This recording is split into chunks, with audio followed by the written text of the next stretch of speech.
Up on his son. He didn't drive It is? No, I totally agree. I mean, she's driving to people like us and everything. If you watch No? No, we don't.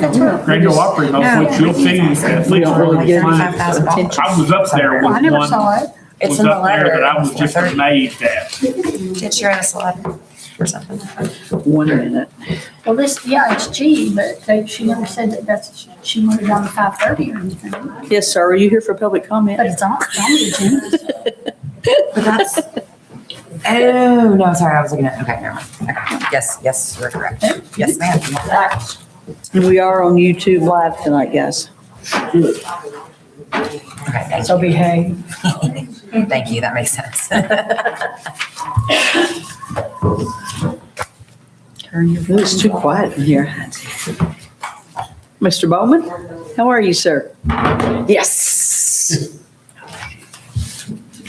I had one of those on a call today, and they said, "Are you drinking a RC?" And I said, "No, I'm drinking a Roxa-Cola." Yeah, I'm hooked on them now. I told you, I'm hooked on them. They're just, One of those that light doesn't work, but still, they're all hot. Yeah. They're all hot. Good. okay, if everyone please stand for the Pledge of Allegiance. Will be led by Alicia Martin this evening. I pledge allegiance To the flag of the United States of America and to the republic for which it stands, one nation, under God, indivisible, with liberty and justice for all. Please remain standing for our invocation by City Manager Mike Flynn. Let's pray. Father, we thank you for the day that you've given us, for the warm weather, and Lord, being able to come out from underneath the weather pattern that we had. Now, we pray that you bless this meeting tonight, be with those that be presenting. We thank you, Lord, for all those that work in city government, those that work within our community. And Lord, I just pray the decisions made bring honor and glory to you. We love you this evening. It's in Jesus' name I pray. Amen. Amen. Please be seated. We'll call the meeting officially to order. First thing I'd like to do is excuse Kitty Strode. That really was not her. That was our police chief sitting here with her name a few minutes ago. So, yeah. But let's excuse Kitty. She will be back on our next meeting starting in March. Item number 2, minutes of the February 3rd, 2026 special 4:30 p.m. and regular 5:30 p.m. meetings. Is there a motion?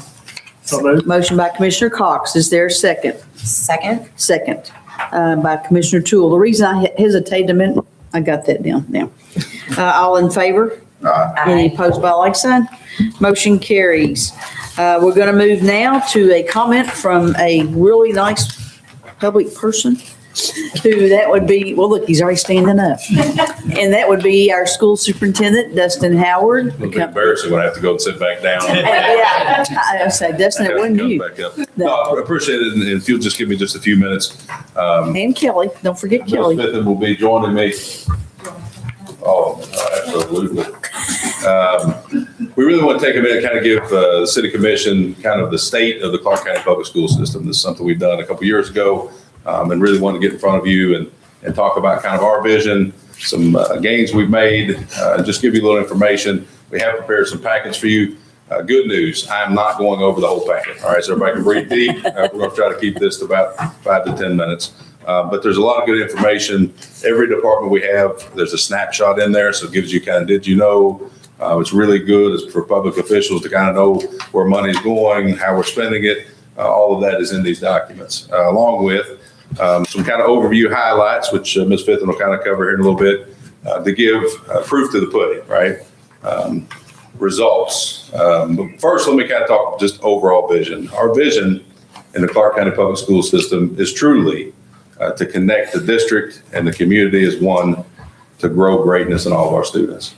What we're trying to do is not have that be just something on a wall, but something that we live by every single day with every decision we make. Is this good for kids? And how are we benefiting our community? And how do we connect those two things that sometimes in our history have not aligned or lived in silos, right? And so there's some things that I want to present But a little bit about us, we're up to almost 5,600 students. That's including preschool. Since 2020, that is up about 600 kids. So where other districts and communities are seeing a decrease in enrollment, we're actually seeing an increase in enrollment. Also, we have about 1,300 employees. So a lot of people don't know how large of an employer we are in the district. Goodness. We're probably the largest employer in the community, if I'm doing numbers correct, 1,300. That's from our teaching staff to our classified staff, bus drivers, coaches, volunteers. So we have made a huge investment in the last 3 years in retention recruitment strategies, because we're not only trying to grow greatness in our students, but grow greatness in our staff. And again, the third big pillar is in our community. When we got here 3 to 4 years ago, our retention rate was something like 69%. Wow. It's not so good.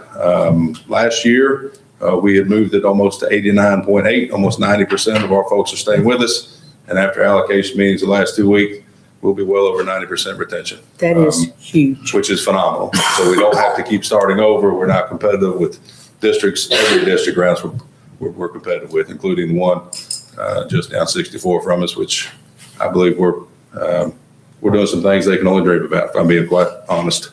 And we'll talk about some of that. So first thing is from preschool, we've opened up a brand new facility, 450 students capacity. As of yesterday, we were at about 320. Next year, we're going to accept any 4-year-old in Clark County. It won't be a mandate. You don't have to come. But before, you were told you could not come because you either made too much money or you didn't qualify with having either some sort of disability. We feel like we spent taxpayers' money on that building, and anybody that wants to take advantage of it should. So next year, we're expanding up to capacity if we need to. We are the first school system in the state of Kentucky to do that, by far. So I want you to be proud of what we're doing, because another big rock we have is early childhood. We can no longer wait to close gaps and be grade levels behind, years behind, when we can invest in 3 and 4-year-olds so there are no gaps to close. How about that for a different world and a different vision? So again, very proud of some of the efforts in Jill Blanton and her staff. At the high school, some numbers. GRC's graduation rate is now well over 97%. It's pretty daggone good. In the high school and in the district combined, we have almost 360 volunteers. We had last year, 97 seniors had graduated with industry certifications, 80 juniors industry certifications, 53 sophomores, and 379 students earned a total of 620 dual credits. Goodness gracious. Because that is outstanding when you then take that number at whatever per hour cost you were going to pay at a university, and we're saving families hundreds of thousands of dollars. We've even expanded that to dual credit opportunities for our freshmen. We offered dual credit through EKU, through Murray State, Morehead State, BCTC, just to name a few. So again, our kids are getting high school credits on top of college credits. 15 of our kids will graduate from the BCA Academy with their associate's degree before they ever walk across the stage as a high school senior. These things don't happen in every community, but they do right here in Winchester and Clark County.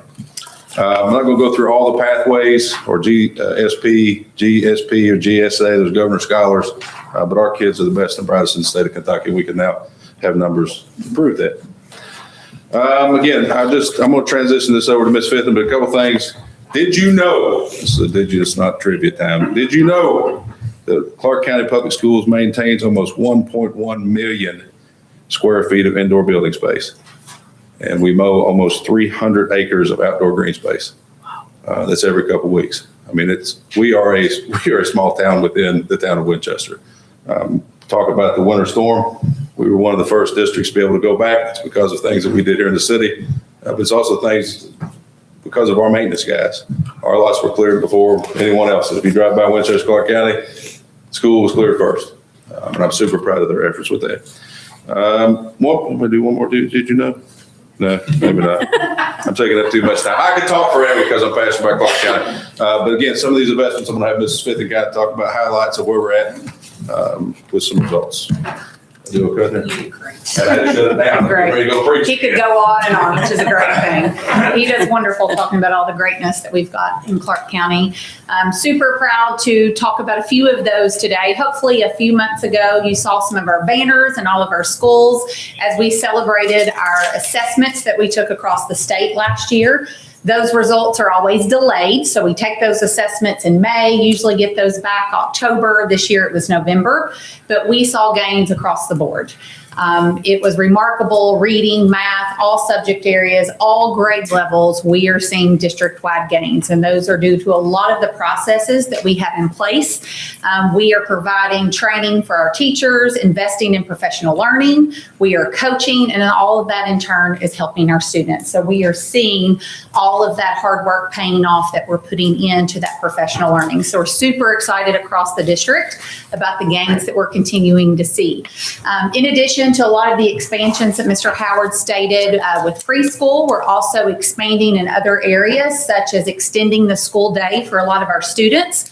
We have started a flight academy that extends our school day for 2 hours for our elementary students. We are providing them an additional meal. So now our students are receiving breakfast and lunch. And now several of those are provided a dinner as well. We're providing transportation and then being able to work with those students an additional 2 hours for remediation, but also enrichment activities. So we're super excited. That's something that has been new this school year. We continue to plan for that even into next year, and then also into some summer programming. The last 2 years, we've been able to provide summer programming for our elementary students. We're going to do so again this year, but also extend it for 6 hours instead of 4 hours during the day, and then provide additional programming for the entire month of June. So we'll do an extended program there. Again, food is provided, transportation is provided, and we also have fun activities that we do with the students because it is summer. So we want to make sure we're providing summer enrichment activities, but at the same time, making sure we don't have that summer slide or that gap during the summer. How much So super excited. our students? Zero cost to all of our families. There it is. Yeah. Okay. We have a grant that funds that. We'll continue to keep working with partners so that we can be able to provide that for our students. So super exciting about that. In addition, another expansion that we have in Clark County is being able to provide tailored education for all students. So going into the classroom from 8 to 3 is not what all students need. So we have been able to provide programming where students can do all virtual if that is a need for that particular student. But we've also expanded to provide hybrid learning. So we have a lot of students that will come in and do some classes in person and then some classes virtually to meet the needs of that particular student. So that has been another avenue to meet needs of our students currently in our virtual program. So it could be all virtual or a mix of coming in and some virtual. We have approximately 350 students in that particular program. And that has grown in the last 3 years from about 30 students to the 350. Those students can earn dual credit while taking virtual classes, and it has just opened up a new wealth and opportunities for those particular students. So we're super excited about that. As he mentioned, CTE and preschool, we're continuing to expand, and then also have a large focus on literacy. We're really putting a lot of our resources into elementary school so that we can ensure that students are reading on grade level, and in turn, that helps all schools in our district, in our community as well. So those continue to be some of the highlights and big focus areas. In your folder, we have the state assessment highlights. There is a district overview, but also an overview for every single school. I won't go through all of those, but it does mention a lot of the greatness going on in our community. Do you all have any questions? Well, we went as far as the high school. They are, 2 years ago, were in the bottom quarter of all high schools in the state of Kentucky. They are now one of the best high schools in the state, about 30% Yes. of high schools in the state of Kentucky. In fact, we're better than 90% of Fayette County high schools right now. So we're very proud of the growth and the additionality, and the building feels different. They want connections, they want to be part of the community. You know, you all are offering so much more. Shannon and I are both retired teachers, than you're offering so much more than was ever offered in the past. And I always had my philosophy in my first grade classroom was if you don't learn to read in the first grade, I don't care if you're 16, you're still going to be a first grader until you learn to read. And now you are putting so much emphasis on that it's changing the lives of these kids. And that's greatly appreciated. I did have one question. With the increasing residential developments we're having, are you going to have to look at another school, or is that in our future? Sure. Every 4 years, we put together a district facilities committee, local planning committee that looks at our facilities plan. We're in the last 2 years of this one, so in the next 2 years, that will be the very next thing we look at is, especially on the, if I'm being candid, on the Fayette County side, I know there's discussions about housing going in, and that would be something we would absolutely look at. Well, Because we've also reduced class sizes, we'll say this, in our elementary schools to 20 to 1 or less, which is far less than what is required. Wow. Far less than what's required, but we're investing in early childhood and teaching kids to read. We feel like that helps us. So we're running out of space is my point, to your question. That's great. well, I'm meeting with the developer. My nephew and I are, well, my nephew's meeting with him next week, and I'm tagging along because of maybe another foreseeable chapter in my life, and I want to get his take on some things. Maybe I could mention to him that maybe we could do a meeting with you. Sure. But I retired 10 years ago, and it's not this. I retired from the high school. The high school was not the same high school it was then. It's different. And the school system is not the same school system it was. And I appreciate that. And you mentioned the 300 kids that are virtual. The big thing on that is you'd have lost some of those kids if they didn't have that opportunity. Sure. Yes, sir. And also appreciate the partnerships you guys are doing, and things like I've been principal for a day for 3 different schools here this year. I ain't doing no more, but you know, the community for years thought, oh, we're paying for all this stuff, but they don't want us around. And that was true, especially at our building, or at our old building before you moved out and I moved out. But it's different now. Kelly, what about tutoring opportunities for the kids that need a little extra boost? All of the schools offer some type of tutoring service. At the elementary school, we funnel that through more of the Flight Academy, that additional 2 hours, but they also offer some other extra services, sometimes 2 days a week. And then likewise at our upper grades, they'll offer some days of additional programming for an hour after school. That's usually some of your core classes in math or reading, but tutoring is offered, yes.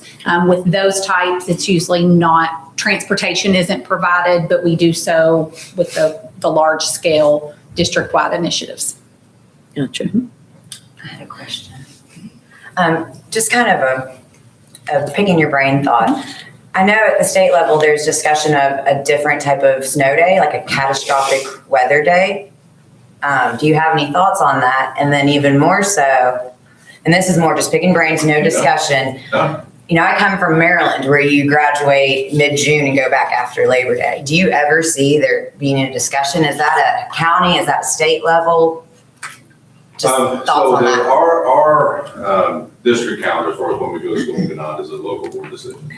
We've actually passed calendars for around 2 years at this point, because previously we were passing calendars in April for the very next year. So giving normal people that have to turn in their calendar days, Sure. January 1, it was quite unfair because then we're putting the school calendar out later. So we kind of moved that back. Ultimately, we send out surveys to get feedback, the board does, on when we would like to open, when we'd like to close. We have taken, just for us, we have taken all of our traditional instructional days and DNI days, but we've not had to move graduation back at this point because we got back to school before other people. and we made a couple of our snow days up this last Friday and Monday. So we're sitting in a pretty good position to graduate, I think the Friday before Labor Day, or Memorial Day, sorry. Sure.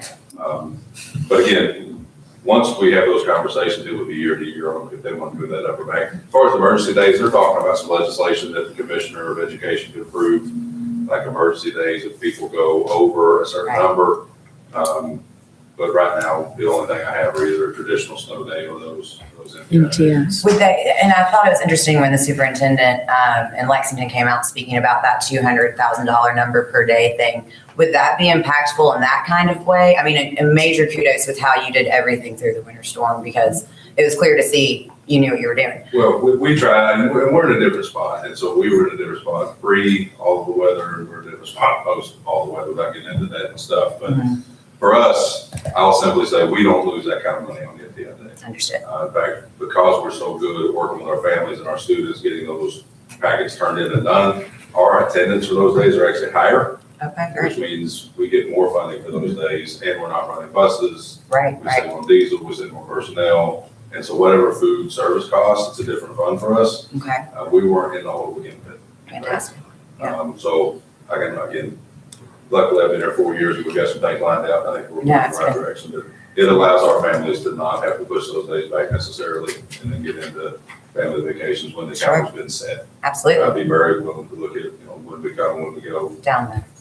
Right. Doesn't matter to me, I work a whole lot, so I'm here even when the kids aren't, so. But again, as a dad, just knowing what we're in and knowing what we're is very helpful. Yes, sir.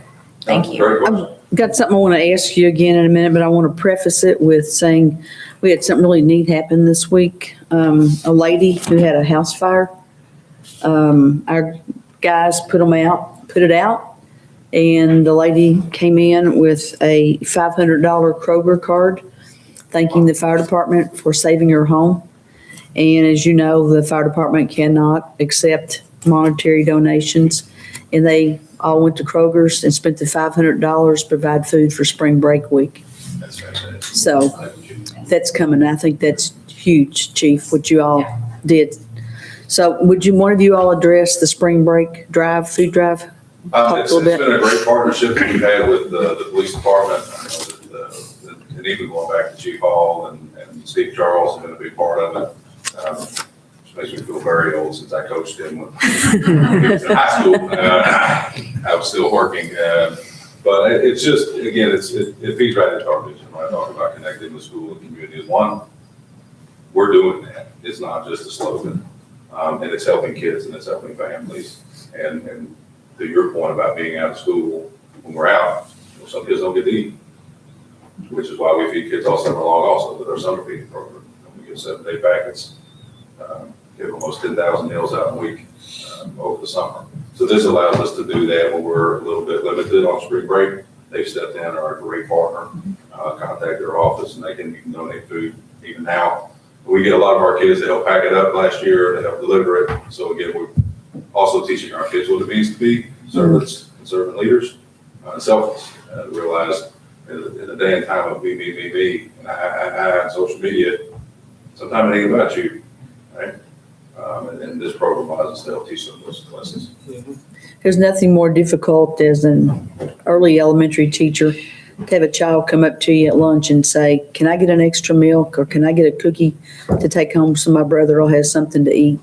Those are the tough times, and people don't realize how much educators are also social workers, Sure. and makes a big difference. We So facilitated it, but the communities wasn't making it. Well, exactly. Again, that's why I'm Dustin- not doing much about And Chief Whiteley won't admit it, but he did check it off his bucket list. He got to go shop with a cop yesterday with me. and when I saw him at Kroger's yesterday afternoon, he had the same grin on his face. Well, He's a grinner now. now, as Dustin knows, we forget about the high school kids a lot. He knows that I kept a loaf of bread and a jar of peanut butter behind my desk all the time. Because even high school kids, if they don't, Get hungry. even they get hungry. Sure. And, we forget about them at times. But, well, let's put the chief on the spot up here, tell people what you still need, because I'm going to fill in the gaps and I really don't want to have to buy. We're probably 500 things. 80% done, and we've got 3 weeks left, but we're down to tuna salad kits, more pasta sides, and Chef Boyardee, so. Wow. Fantastic. Thank you guys. Yes. Really appreciate it. Chief's been big help looking. Raise my kids here. I made him participate in this one with his department, but he's been a big help. Did he push the buggy? We each had a buggy. Oh, I had to get stuff off the high shelf. great photo. I knew this was Jan's coming.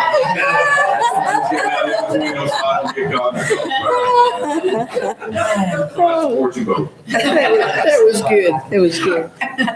Commissioner Chanel, any comments? Oh, no, everything is really done well. Just keep up the good work. Thank you very much. And as Shannon expressed, and we all feel up here that we're so proud of our schools. It makes us proud to be Clark Countyans because we have such a good school. And you heard me say that when Governor Collins, I've learned that from her years ago, that when businesses want to move, corporations want to move to a community, so they look for 3 things. One is a vibrant downtown. Second thing is good health care. And the third thing is a good school system. And we've got those. So thank you all for what you do, and you're more than appreciated. Thank you very much. Thank you, Dr. Yes. Thank you. Thank you very much. Go Cards. Go Go Cards.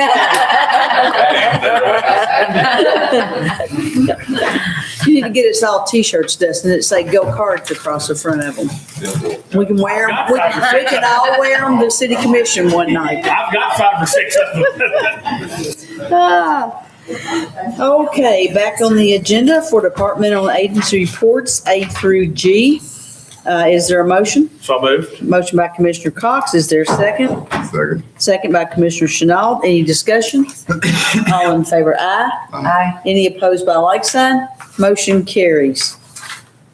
Informational items A through H. Again, this for information. If there's anything that anyone would like to highlight, please do so. I'm so sorry. I meant to say something, ask something during departmental, Okay. if I may. Chief Whiteley, where you had damage at Station 1, is that where the construction's being done? The construction? Yes. No, ma'am, it's strictly related to the winter storm. Okay, so it's nothing new that has been done? No, ma'am, it was a Okay. flashing at Station 1, and then we had some ice fall off the Special Operations Building at Station 3, which is 1100 Fortune Drive, and it damaged some of the heating pipes on the back. Okay. We're in current correspondence with Gina Broughton from KLC and United Contracting, trying to get that lined out to we'll get that being repaired is in queue. Okay, thank you. Thank you, Chief. That's okay. On item H, I did want to point out that Jailer Doyle will be here at the 5:30 meeting to address item H. So we'll talk more about that. Anything else anyone wants to highlight? Well, I have a question. Okay. I put in your packets a memo from Whitney Leggett regarding the Downtown Development Investment Fund. I did not see that she is requesting $35,000 to be transferred from the Downtown Winchester TIF Fund to be utilized for previously approved DDIF grants. I didn't know it was, I should have put it on the agenda at 5:30. So, We decided it wasn't a votable one. Yeah, I didn't realize we needed to vote it on. Well, I yeah, it's just a ledger transfer. Yeah, it's a Okay. ledger transfer. Okay. So I had asked and we, Yeah, you're fine. So we're good, right? Yeah, we're good. It's a ledger transfer. Okay, let's go. Well, before we move on, informational item B, I saw where the joint task force with chief and the sheriff's department, how they had done their first action day before yesterday. Sunday, yes, sir. Yeah. And very successful, it appears. You're talking about the SRT. Uh-huh. That's good. Good job. Ma'am, I would, if possible, Mayor, I'd like Chief to speak on item E there real quick. E, okay. Yes, ma'am.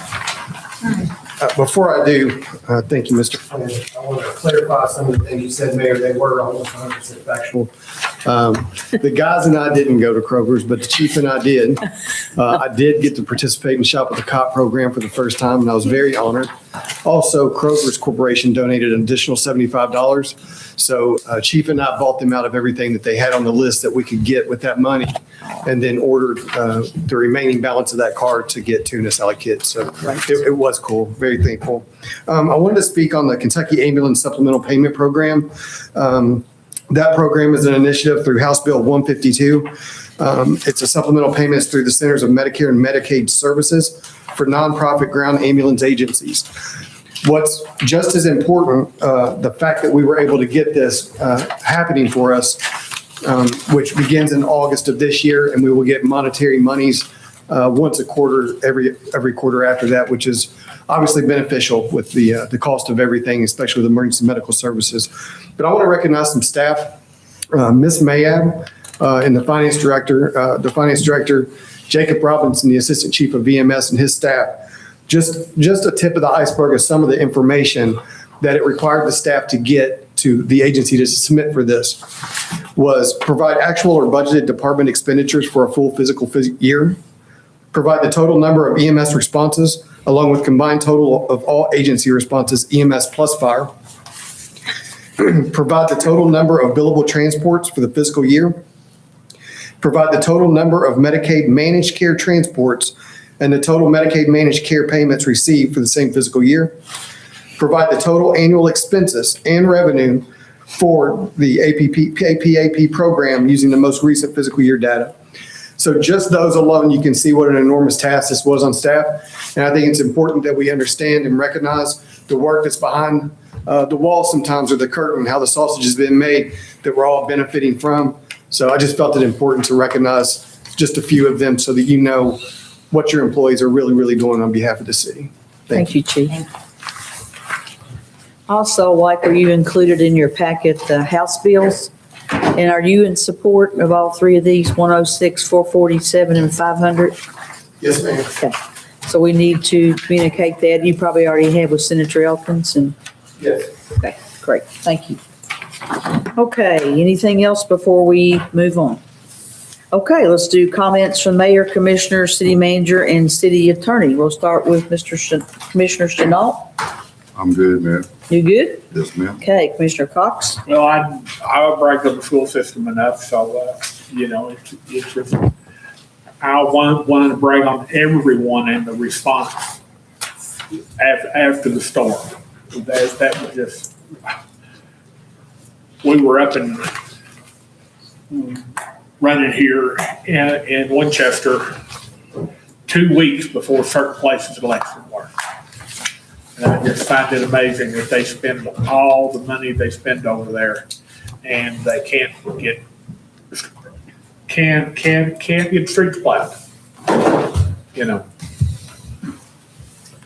Anything else? No, that's done. Commissioner Toole? No, ma'am, thank you. Okay. Mr. Dykeman? No. Mr. Flynn? No, ma'am.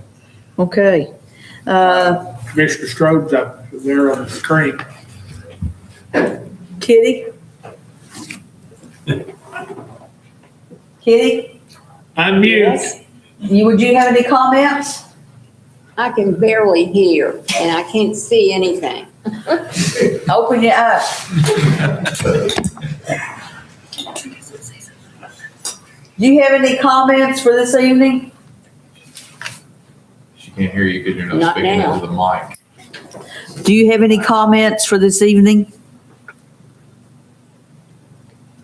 I don't think that's it, Mike. She said not now. Okay. Okay. All right, thank you. Okay, we do need, go ahead, if it's okay with the commission, adjourn to closed session for property acquisition, KRS Chapter 61-810B. Is there a motion? I'll make a motion. We adjourn to closed session for property acquisition, Chapter 6110B. And at the end of that closed session, we adjourn that. And this regular meeting simultaneously. I will second that with the addition of adjourning to closed session for personnel matters, KRS Chapter 61.810F. Okay. Okay. You amend your recommendation? Yes, I did. Vote? Okay. I amend my Motion. Okay, all in favor? Aye. Now, let's retire to the city manager's office, be back in here at 5:30. If I can find my gavel. Okay.